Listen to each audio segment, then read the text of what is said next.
Halo sahabat, kembali lagi di channel Novel Audio. Jadi di video kali ini saya akan kembali melanjutkan cerita Suami Mudaku episode 94. Sore harinya Bella dijemput oleh salah satu bawahan Lukas untuk membawa Bella pergi. Awalnya Bella menolak, namun sang bawahan berbicara bahwa ada pesta dari perusahaan. Karena Lukas memenangkan kontrak, maka Bella akhirnya bersiap juga dan membawa Lucky bersamanya. Sang bawahan membawa Bella ke sebuah gedung yang mewah. Bella langsung memasuki gedung. Di sana ia melihat banyak sekali tamu yang datang dengan pakaian mahal. Untung saja Bella melihat Tiara yang berjalan ke arahnya. "Tiara, di mana Lukas?" tanya Bella. Namun bukannya menjawab, Tiara memilih mengambil Lucky dari gendongan Bella. "Biarkan Lucky bersamaku kakak ipar," ucap Tiara lalu pergi begitu saja meninggalkan Bella. Perhatian, Lukas berdiri di atas panggung. Seluruh tamu menatap Lukas tak terkecuali Bella. "Aku, Lukas Turn Edison, sangat berterima kasih kepada para undangan yang hadir pada malam ini," ucap Lukas, membuat seluruh tamu undangan bertepuk tangan. "Pesta ini dibuat atas keberhasilanku memenangkan kontrak dan juga sebagai penyambutan salon baru Bella Edison," ucap Lukas, membuat Bella membatu seketika. Sorot lampu langsung mengarah pada Bella yang masih belum mencerna apa yang terjadi. "Come here baby," ucap Lukas. Bella dengan kaku melangkah menuju panggung dan berdiri di samping Lukas. Dari atas sini Bella dapat melihat seluruh pasang mata menatapnya. "Lukas, kau bercanda?" tanya Bella serius. "Tidak baby, ini serius," jawab Lukas tersenyum. "Berikan tepuk tangan yang meriah atas pendiri salon dari Bella Edison," teriak Lukas, membuat suara tepuk tangan meriah terdengar. Dan di saat itu juga Bella hanya bisa menahan air mata bahagianya. Ia memang ingin membangun salon karena salon di London miliknya terpaksa dijual karena Bella pindah ke Chicago. Dan Lukas tanpa ia ketahui malah membuat sesuatu yang tak terduga. Lihatlah, Lukas juga bertepuk tangan pada Bella dengan senyum lebar bodohnya. Suaminya ini benar-benar sangat pandai dalam membuat kejutan. Tak tahan, Bella langsung menghamburkan diri ke pelukan Lukas dengan erat. "I love you," ucap Bella. "I love you too baby," balas Lukas disertai tepuk tangan yang meriah. Beberapa menit kemudian, para tamu undangan larut dalam hiburan yang disajikan. Bella dan Lukas juga tampak duduk di salah satu meja. "Apa aku mendapat jatah malam nanti?" tanya Lukas dengan kedipan nakalnya. Astaga, Bella melupakan fakta bahwa di balik kebaikan pasti ada balasan. Dan Lukas adalah salah satu dari golongan yang memegang erat kata-kata itu. Dan bodohnya lagi, Lukas berbicara seperti ini di tengah pesta tanpa rasa malu. Ingin rasanya Bella mencongkel mata Lukas yang berkedip nakal itu. "Kau idiot Lukas," Bella menatap tajam Lukas. "Daddy idiot, hehe," suara Lucky terdengar dari arah belakang. Sontak Lukas dan Bella menoleh melihat Lucky yang tertawa polos di gendongan Diego. "Shit Daddy," lanjut Lucky kembali. "Lucky, jangan berbicara seperti itu. Siapa yang mengajarimu ucapan itu?" tanya Diego. Lucky langsung menunjuk Lukas, menunjukkan wajah pucat. "Lukas," panggil Bella dingin. "Baby, dengarkan penjelasanku dulu." "Au, sakit baby. Rasakan."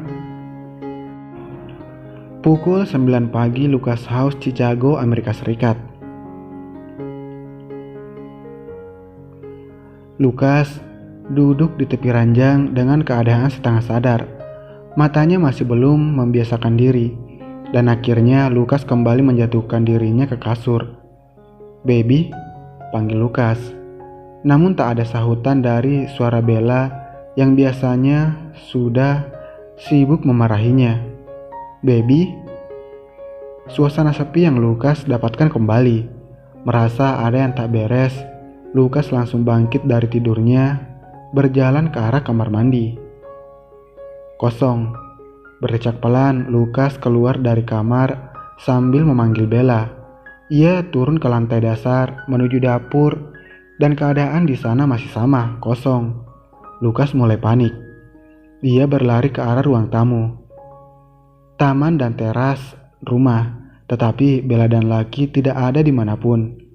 "Shit," umpat Lukas pelan. "Kau di mana, baby?" Lukas berlari ke kamarnya kembali. Ia mengambil ponselnya ingin menghubungi Bella. Namun ternyata ada satu pesan Bella yang masuk pada pukul 6 pagi tadi.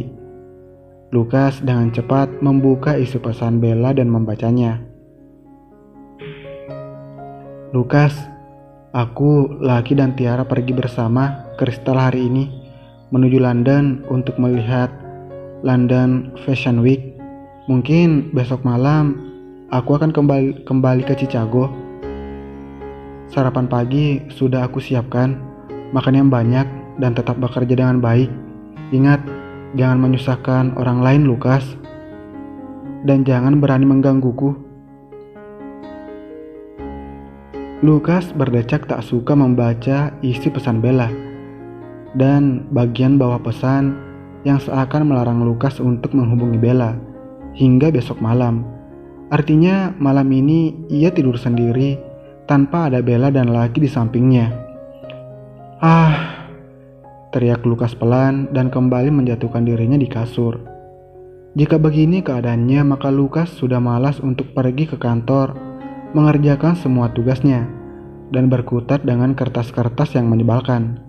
Namun, jika Bella tahu dia tidak bekerja, maka habislah Lukas. Ya, walaupun Bella sedang tidak bersamanya, namun Lukas tetap takut membayangkan wajah Bella yang marah padanya hanya karena masalah kecil. Dengan tidak bersemangat, Lukas bangkit dari tidurnya dan berjalan lesu menuju kamar mandi membereskan diri. Setelah mandi, bukannya menunjukkan raut segar, Lukas semakin menunjukkan raut tak bersemangatnya. Ia memakai pakaian dan merapikan dirinya sendiri tanpa ada Bella yang biasanya sibuk memasangkan dasi untuk Lukas. Turun ke lantai dasar, Lukas berjalan menuju dapur. Ia menemukan sandwich yang dimasak Bella untuknya. Wajah Lukas kembali bersemangat. Dengan cepat, Lukas memakan sandwich dengan lahap. Hingga hitungan detik, piring Lukas sudah kosong. Lukas tersenyum lebar. Entah mengapa makanan buatan Bella seperti membuat energi baru untuknya. Dan setelah itu, Lukas berangkat ke kantornya dengan mobil miliknya. Pukul 10 pagi, Edison Company. Diego duduk di kursi miliknya, menatap Lukas dengan sorot mata tajam. Sedangkan Lukas tampak berdiri santai tak terpengaruh tatapan tajam sang Dedi. "Jam berapa ini, Lukas?" tanya Diego. "Jam 10, Dad," ucap Lukas santai menatap jam yang di meja Diego. "Dan kau baru datang?" tanya Diego menahan amarah. "Bella pergi bersama Lucky ke London, dan artinya tidak ada yang membangunkanku dan menyiapkan semua keperluanku," curhat Lukas membuat Diego menghembuskan nafas lelah. Sekretaris Diego membuka pintu dan berdiri di depan pintu. "Maaf mengganggu, Pak. Mr. Gray sudah datang," lapor sekretaris. "Baiklah, aku akan segera datang," ucap Diego. Sekretaris Diego pergi dan menutup pintu. Diego kembali menatap Lukas. "Mr. Gray? Pemilik Global Agency?" tanya Lukas. "Ya, Dedi memintamu untuk menyampaikan kontrak kita padanya." "Apa? Tapi aku belum mempelajari kontraknya, Dad, ucap Lukas menolak. Kau gila, Daddy sudah memberikan padamu semua berkasnya dari minggu lalu agar kau membacanya. Lukas terdiam seketika. Ia teringat akan berkas perusahaan yang ia letak di mobil. Namun, entah bagaimana caranya berkas itu hilang tak tahu di mana. Berkasnya hilang, itu sebabnya aku tak bisa membacanya. Jelas Lukas membuat Diego goyah. Melihat Diego yang jatuh, sontak membuat Lukas dengan sigap memegangi Diego. Daddy, kau tidak apa-apa? Tanya Lukas khawatir. Astaga, jantungku. Diego memegangi dadanya. Dad, lebih baik beristirahat saja. Dan kita batalkan saja meeting ini, ucap Lukas. Diego menatap tajam Lukas yang ditatap tampak berdiri kaku karena salah bicara. Tidak, Daddy tahu yang kau pikirkan, Lukas. Sekarang cepat bersiap dan temui Mr. Gray. Perintah Diego lalu berjalan keluar ruangan meninggalkan Lukas yang terlihat frustasi. Ah, shit, umpat Lukas pelan. Ia benar-benar bingung harus menyampaikan apa di hadapan Mr. Gray nantinya.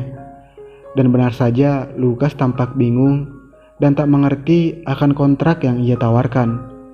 Melihat sikap Lukas yang tidak profesional membuat Mr. Gray tak mau menerima kontrak Lukas dan langsung pergi tanpa menjabat tangan Lukas dan Diego.